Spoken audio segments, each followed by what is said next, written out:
أهلا بيكم في قناة يسوع مفرح القلوب. أنت لا تخطئ يا رب في مشيئتك، أنا فقط لا أفهمها، فامنحني سلاما أكبر من أسئلتي. ما تفكرش، ليها مدبر، وما تخافش، ربنا مش هيسيبك، هيراضي قلبك ومش هيشمت حد فيك، هيعوضك العوض اللي يرضي قلبك. جايز ما تعرفش تدبير ربنا، بس الأكيد إنه بيرتب لك خير كبير، بيدبر حياتك كما يليق. قل له لتكن مشيئتك يا رب، ثق في إلهك وما تستعجلش، كل حاجة هتحصل بس في الوقت المناسب. ما تيأس، في إيديه حلول كتيرة وعجيبة يفرحك بيها. صدق إن ما وعد به هو قادر جدا أن يفعله، فالله هو الوحيد له كل المجد، القادر على حملك إلى بر الأمان. وبمجرد أن تسلم له كل شيء وكل همومك، اتأكد إنها هتختفي كل الصعاب، هيعوضك عن كل وجع وألم عدى عليك، والناس اللي حواليك كلهم هيشهدوا على عمل الرب العظيم معاك. هتكون أعظم شهادة وتعويض ومكافأة ليك. ربنا عظيم جدا في عطاياه، وكريم وسخي، شايف وسامع كل حاجة حتى صمتك. مش هيسيبك لوحدك، هيبعتلك سند وطبطبة انت في أشد الحاجة إليها. هيفتح لك الباب المقفول ويديلك مخارج ما تتوقعهاش أبدا. عطاياه بتبقى كاملة وتفرح القلب. إلهك يسوع المسيح له كل المجد مستحيل يدي حاجة ناقصة، واللي انت عاوزه بيديهولك. والآية بتقول تفتح يدك فتشبع كل حي رضا. هيرضيك ويكبر بخاطرك، يديك أكتر من اللي بتحلم بيه. اتكل عليه وهو يجري. الآية بتقول لا نعلم ماذا نفعل ولكن نحوك أعيننا. أحلى حاجة إننا نسلم ليك يا رب كل حياتنا بكل ما فيها. بدل الحزن بفرح، حول الكآبة لأغاني وأفراح. طمنا وريح بالنا، أجبر بخاطرنا. ثق فيه، بكرة هتبقى لربنا وتقوله معقول أنا فعلا فرحان كده.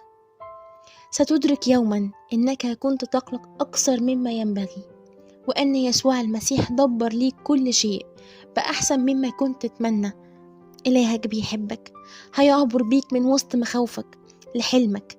طمن، يسوع إلهك قادر على كل شيء، قادر أن يخلق من العظام ويشق في البحر طريق ويخرج من الجافي حلاوة. هيشق لك البحر ويعدي بيك وتملى حياتك أفراح وتغمرها البركات. هانت، ربنا هيرضيك بعد صبرك، هتلاقيها في لحظة اتعدلت وهتبقى مش عارف ده حصل ازاي. إلهك شايل لك اللي يبهرك، وحلمك هيبقى ليك. هو عارف قد ايه انت اتحملت وصبرت، عشان كده هيكبر بخاطرك ودعوتك تتحقق. ما تخافش، ورا كل تأخير تعويض وفرحة كبيرة. اطمن، سامع صلواتك، هيحقق وعوده معاك. قوله ظني فيك يا رب عمره ما خاب ولا هيخيب. واتفرج على قلبك والسعادة اللي هتشوفها والرزق اللي هيجيلك. هيعوض قلبك الجميل بالحاجة اللي نفسك فيها. إلهك دايما بيرتب ليك الأفضل. انتظر الفرح الآتي على حياتك. ما تخافش، ممكن تاخد دقيقة وترجع بالزمن تشوف تاريخ الله معاك. أمانته في اللي فات، هو له كل المجد. هيبني اللي اتهد، هيفضل معاك وجنبك، هيطمنك لأنه حاسس إنك خايف من اللي جاي. لكن وعوده خليك واثق فيها، وتعويضاته وسندته ليك. فالرب يعمل في كل الأوقات والإنسان مسنود عليه. اطمن وعيش في سلام، ما تخافش. صلي معايا دلوقتي بإيمان وقول يا رب بارك حياتنا، نور طريقنا، رتب أمور حياتنا حسب مشيئتك. اشفي المرضى وعزي الحزانة، احفظنا من الأخطار واحمينا. احمينا يا رب من الشر ومن الأشرار، انصرنا على التجارب. اجعل قلوبنا بيضة فيها تسامح ومحبة. خليك يا رب معانا في الشدة معين، وفي الطريق رفيق، وفي الحزن معزيا وصديق. سهل حياتنا وانعم علينا من خيراتك. آمين.